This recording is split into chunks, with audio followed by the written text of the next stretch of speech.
So you guys are more than welcome to go to your respective homes or whatnot. Do what you need to do for that night or day. Anything you need to do, let me know, and then come back bright and early in the morning. The only thing I would do that night is going home. The only thing of note is that I would give my belt to my wife, the belt, which is the magic gift that Lady Celine gave us. I'm going to give that to my wife. I'm going to tell her to hide it someplace secure. And once I have 100% ownership of the actual belt, we can sell it. So I will not be wearing it. I'll just be... It's going to be in her care, and the plan, or what I'm hoping that she would do, is hide it actually away from our home in case someone can track the magical device. Okay. Safekeeping, but not where we live. She's got a good head on her shoulders. I'm sure she can. In fact, she tells you that she's going to store it somewhere in a cubbyhole at the local, I guess you would say, hospital. That she is a midwife, so while she doesn't work there, she frequents there commonly. And she's got little cubby holes and hiding places there, so she'll put it there. Excellent. And other than that, just fatherly duties. Mm-hmm. I'm going to find a place to bunk.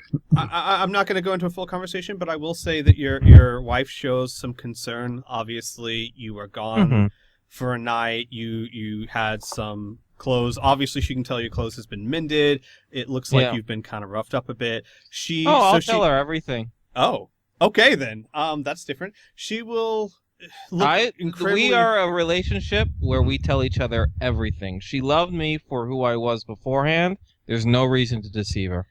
Then the general consensus is she's very worried for you, but she also trusts you to know what you're doing. So that's basically, so there's that. Fantastic. Cole? We're going to get a room. Find a place to bunk. We're going to go to the inn. No, stop that. We're going to go to an inn, Cole and I. I'll pay for it because I'm rich. And it's fine. Okay. So that's what Cole and I will do. Anyone else? I'll go back to my house and check in on my business partner, Caleb. Explain why I've been gone for a couple of days and what I'm doing. He's basically, you guys have worked together for a long time, so he knows you can take care of yourself. He thinks it's, when you tell him the story, he thinks it's a bit odd, just the whole events that transpired. He probably gives you the whole, you probably should have told a guard about that thing, but, I understand how it can go sometimes. But, you guys aren't, bosom buddies, hug it out kind of people, so he trusts you to be able to handle your own business. I think he does say though, just don't get yourself killed. I can't run the shop on my own. Of course. And in the gruff, but he cares, but he doesn't want to sound like he cares kind of way. Yeah. Oh, beautiful. All right. And Jarek? Insert random line from creepy necromancer's shit.txt. Got it. You're just standing out in the middle of the street, just creeping people out. If you wanted to, your soul. You'll die 30 days from now. I don't know what your plans are, but I can tell you that you could just sit in Lady Celine, that room that you were in. She probably would forget you were even there. In that case, that's great. We're just gonna do that. It's like everyone gets to miss. Jarek's like he was expecting the halfling to show him on or something.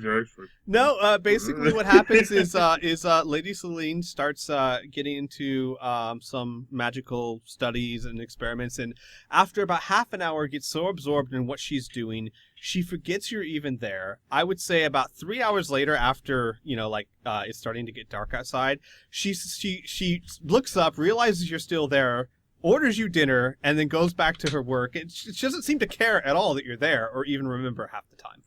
It's great. It'll add extra creepy factor when Jarek's sitting there with the dinner still in front of him, and he's just watching her work. It's cold. Flies are attracted to it. Doesn't touch it. You get the impression that while she seems to always be cheerful and very passionate about her work, she's a bit scatterbrained, or at the most generous, she's just really focused on other things a lot. Yes. Jarek is making his own mental notes, comparing them with how he knows things are meant to be ruled. Jesus Christ. We'll add that to creepy necromancer shit.txt. It's okay. Yeah, add a new line to that one. It's okay though. I'll be available when the others show up. I'm an early riser. Does anyone want to do anything else, or you're all just going to show up the next day? Mika is actually going to stay with Cole and Finn. Sorry, Grimmith is rubbing off on me. Either way. Mika is going to stay with and her brother Trip back at the inn. So. Yeah, I'll show up. Fresh shirt, fresh pants. Wounds closed up. Jarek is just still sitting there, stretching out his legs, staring at the. Is the dinner still there? Did anyone take it away from him? No one. It's still there. No, I would say that the servants are diligent enough that after about 6 hours, they would get the message that he's probably not going to eat, and they would clear away the dishes. They bring breakfast or something. Also, Jarek, you know this. Lady Celine fell asleep at her table, woke up about an hour before everyone arrived, and when they arrived, she is somehow fresh, as if she had gotten a full night's sleep, and again, very regal looking. So, but yeah, she completely fell asleep while she was working on stuff. Very flattering. Yeah. Yes. Drool coming out of the side of her mouth. Snoring a little bit. She snores softly. You can tell she's a soft snorer. She's not one and Jarek's like, and I moved here. Is everyone else just going to show up, or? Yeah, yep. I guess so. Cole, are you good? Do you need to, I don't know, comb your hair, or... I don't fucking know.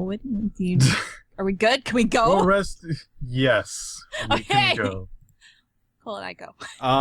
When you guys arrive, you find that waiting for you, of course, is Jarek, who has I believe he's moved chairs, but that's about it. Sure, Yeah. I moved chairs. And of course, Lady Celine, as I said, she looks fresh and cheerful as always. It's more of a muted cheerful, though, as you guys start arriving, almost like she's starting to think serious thoughts. And another guy comes in after you all arrive, not too long after, an older, probably in his late 30s, early 40s, grizzled looking soldier. Hang on, I'm going to upload his picture for you guys to see him. But he carries a long sword and a cloak, and he's got a few scars on his face. You can tell he's been through the rough of it. He knows what he's doing. He's been around for quite a while. If he's around my age, or even a little bit older, and he's been around for a while, do I recognize him? You don't recognize him, but he recognizes you. Yes, he recognizes you. You may have seen him around. I'll say this: you may have seen him around, but you don't know him. So, but he's very polite, if a bit gruff. He's not the most well-mannered man, but he's very polite. He introduces himself as Tarkin, and he says that he is the man assigned to watching the cult of Salage. And hang on, I'm trying to zoom in. He's in the middle of the city for all of you guys, so you can kind of zoom in on him because the city is such a big map. And he sits down with not much ceremony. Of course, he bows to Lady Celine. And then he sits down and he says, "So, what do you guys want to know?"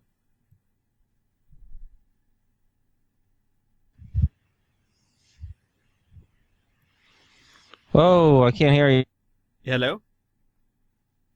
Everybody? Where'd everyone go? No.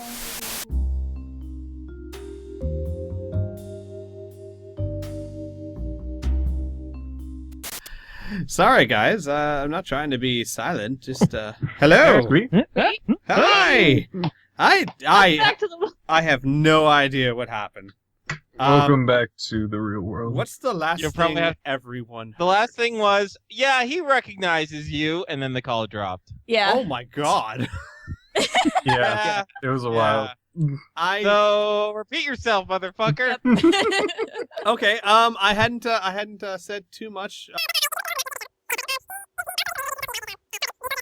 And then he sits down and he says, "I heard you guys, of we're wanting information on the cult of Salage. My lady, if I can answer anything, I will. What do you guys want to know? How do they recruit? That's an interesting question. They don't generally recruit, but normally my answer to that would be they don't. But it just so happens that they are, and that's a very odd thing in and of itself. The cult lately has seen a lot of action because they've gone to war with another cult. Trying to remember the name, he says as he scratches his head. He's like, I'm not very good at other cults. But the gist of it is the cult of Salage is now in a turf war with another cult of some other kinds of crazies. And they actually are going to be holding a recruitment. However, I wouldn't suggest going there. Why not? Well, I've seen a lot of really bad things in my day, and the cult of Salage is by far the worst. I have never been to one of these recruitments, so I can't tell you for sure what goes on there. But I can tell you for sure it's not pretty, and those who do leave are part of the cult, and not many of them are part of the cult, if you get my meaning. Yeah, I do. And he looks around, he's like, I'm sorry, maybe I'm misunderstanding. Exactly what are we trying to do here? Well, I was thinking if we're trying to stop this cult and find its leadership, the best way is to be one of them. They sound incredibly secretive and paranoid, so it's best that we actually pretend to be. For more specific questions on that affront, you might be best off directing the questions to your liege. And Tarkin nods his head and goes, my lady, I'm sorry, I've asked for permission to infiltrate this cult several times and been denied every time. What's changed? And Lady Celine just calmly says, what you need to know is that the cult has an item that we need. It is a powerful magical artifact, and the fact that they have it is very distressing to me. So I have decided to send them in to try and infiltrate the cult to recover it. Okay, well, then let me be as straightforward as I can be. It is an incredibly risky idea. That said, I think it is your only feasible idea. If they have an item that you want, and I don't really need to know what it is, as long as the lady wants it, that's good enough for me. But if it is as powerful as you say, it will be in the hands of the Father Dubious. And I have never seen him. No one outside the cult has seen him. If we tried a direct attack, they would disappear, and you would never see Dubious or your artifact again. I have asked for permission several times to infiltrate this cult, and I've been turned down every single time because it's almost suicide. I'm going with you, or you will not stand a chance. What makes you... Well, we won't say no to any assistance. What makes you so sure, Arkin, that you are absolutely necessary? Your knowledge? My knowledge, mostly. I am fairly skilled with a blade, however, I would assume if my lady is sending you, then you are no stranger, let's say, to fighting. And plus, I know who you are, Pearson. No. But this is not like anything you've been in before. These people, I know your past. And I know that you're no stranger to violence, but this is different. This is violence without reason. This is slaughter for the sake of slaughter in the most inhumane ways I have ever seen. Well, if it makes any difference, we're going to bring murder with a purpose to them, at the very least. He looks around and says, yeah. He seems very unsettled by the cult in general. Ben raises his hand. Yes. How do they feel about animals? Serious question. It's really hard to say what they feel about. I'm considered the expert on this cult, but the truth of the matter is, I know next to nothing. They're incredibly secretive. Except for the highest of their order, they don't even have what you would call uniforms. All they have is an identifying tattoo that you have to know where it is to find it. Their practices, their ways, are a mystery, even to me. I know very little. I do know this, though. They abhor physical beauty. They think it's an abomination on the world. Which means that some of you are going to have to, he hesitates to try and find a way to put it delicately, alter your appearance. He looks at Pearson and he goes, you would probably pass. You could use to just wear a dirty shirt, rough up your hair, you'd be fine. He looks at Jarek and he goes, that guy, probably be fine on his best day. He pulls over to Cole and he's like, I don't mean to be rude, but you're an orc and people generally think orcs are brutish no matter how they look. Not me personally, but I'm sure the cult will see it that way. However, you two, and he points to Keen and Finn, you might need some work. He looks at Keen, he says, you're too well dressed. You're too well groomed. You need to mess up your beard. You need to look like you've been living on the streets. You need to look like you're crazy, and you deserve to be in a cult full of murderers. I assume this would be no problem for you? Yeah, it'll be no problem. And he goes, sadly, and he looks at our elf and says, you are too fair for your own good. I kid you not when I tell you they would probably murder you on sight just for the laughs. Maybe I should sit this one out then, guys. Been kind of No, I can scar you a little bit, Finian. Okay, Lady Celine holds up her hand. She goes, that will not be necessary. Bless your soul, Lady Celine. she like looks at Jarek like, that's Master Jarek, that is not a problem. I am sure I can work with Finn, and we can alter his appearance accordingly. Do you really think it's necessary? And Tarkin says, absolutely. Jared gives a respectful nod. Should I start talking like this? Oh, dear God, He please looks over don't. at Jarek, kind of raising his eyebrows up and down very quickly. Jarek's eyes perceptibly widen and say, so you're saying Lady Celine should kill us all right now? Tarkin looks at you and kind of cocks his head to the sideways, and he's like, I'm not sure if you're joking. Well, let's bring this back onto more firmer ground then, Kellamore says. So, say we got the look. My suggestion is that it'll be rather suspicious that all 6 of us who know each other are going to show up at the same time. I'm assuming this recruitment drive is a big group effort, correct? If it's anything like the last recruitment they had a few weeks ago, there will be dozens of people.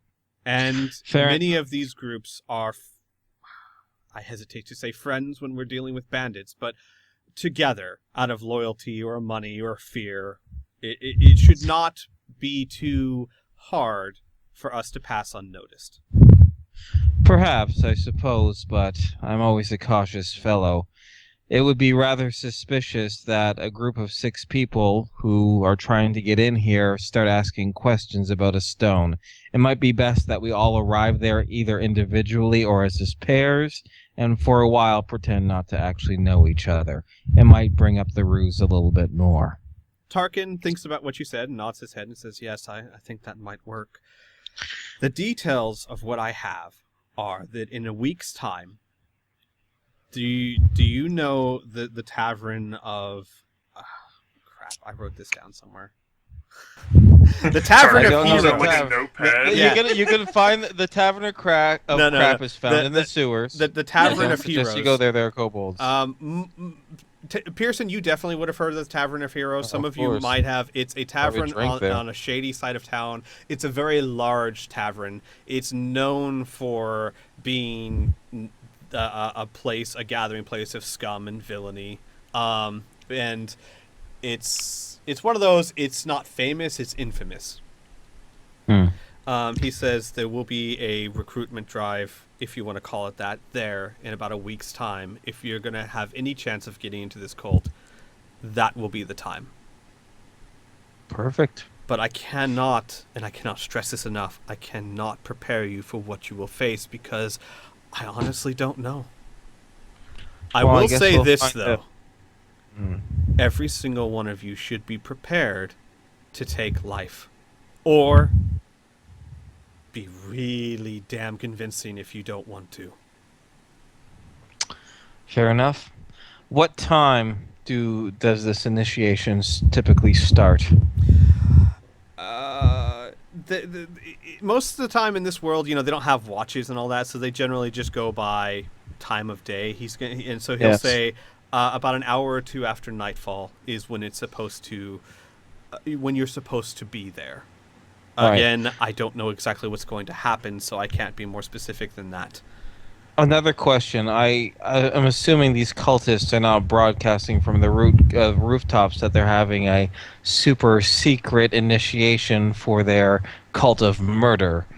I'm assuming there's some sort of passphrase or invitation or some way for us to know that it's happening. We might have to show some sort of proof. Not really. The underworld has been abuzz with this recruitment drive. This is why it's so unusual. The cult of Salage is almost never recruiting, and you would think if they are recruiting, they'd be more careful about it. However, that said, the simple reputation that the cult has stopped all but the... And he pauses again. I don't want to sound cruel, but the insane. So whoever does show up, you can guarantee are not your average criminals. They are people who are truly in love with killing the worst of the worst. Mm-hmm. And that, in and of itself, has kept anyone with common sense away from their recruitment drives.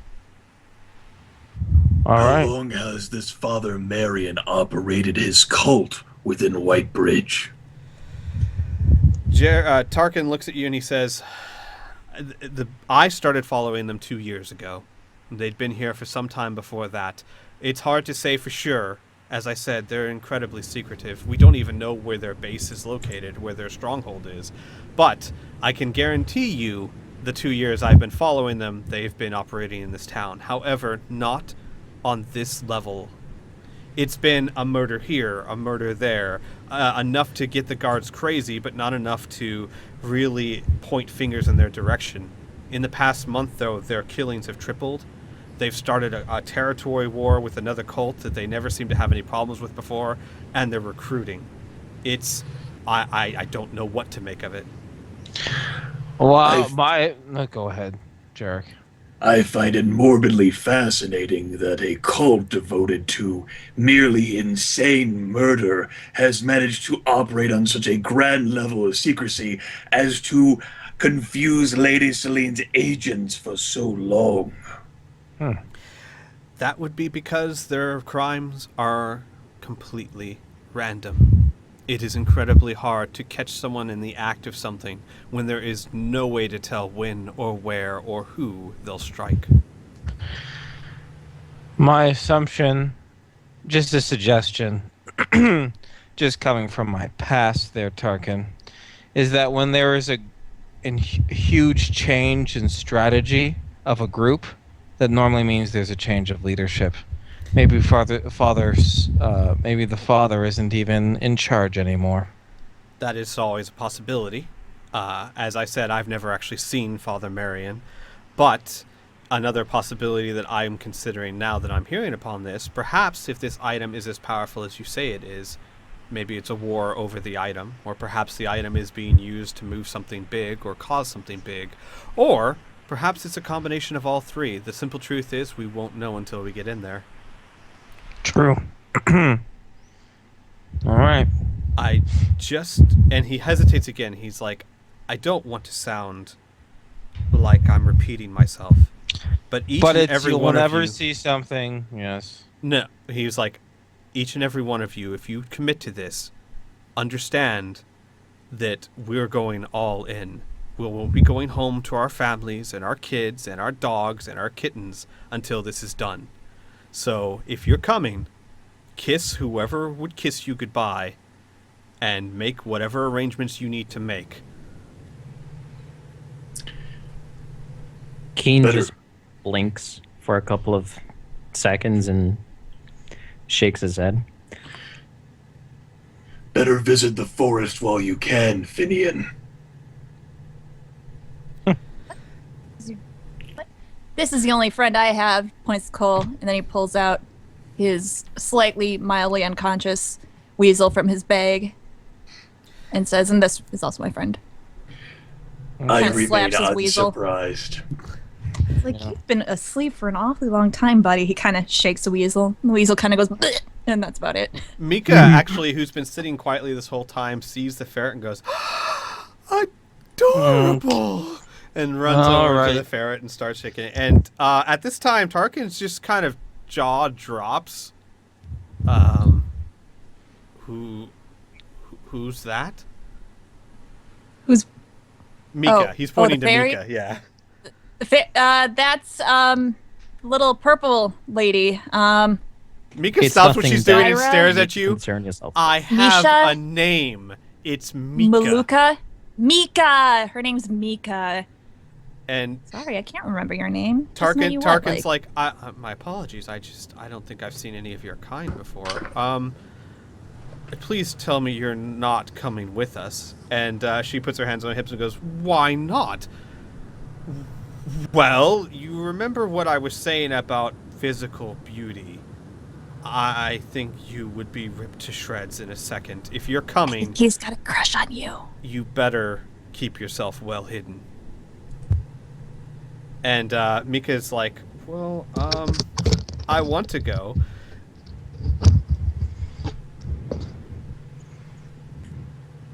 No one has anything to say, I guess?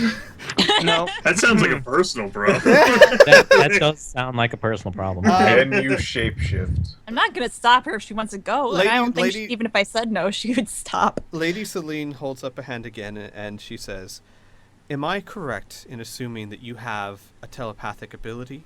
You were able to communicate with your brother, was it? And Mika nods her head, and Lady Celine goes, then I suggest you go, even if it's risky. If my suspicions are correct, you guys will be asked to do things that you may not be willing to do. And while I cannot support you directly, if you have a way of contacting me, whatever resources I can spare you will be at your disposal. And Tarkin nods his head and says that could definitely be useful, but understand, little one, the risk is incredibly great.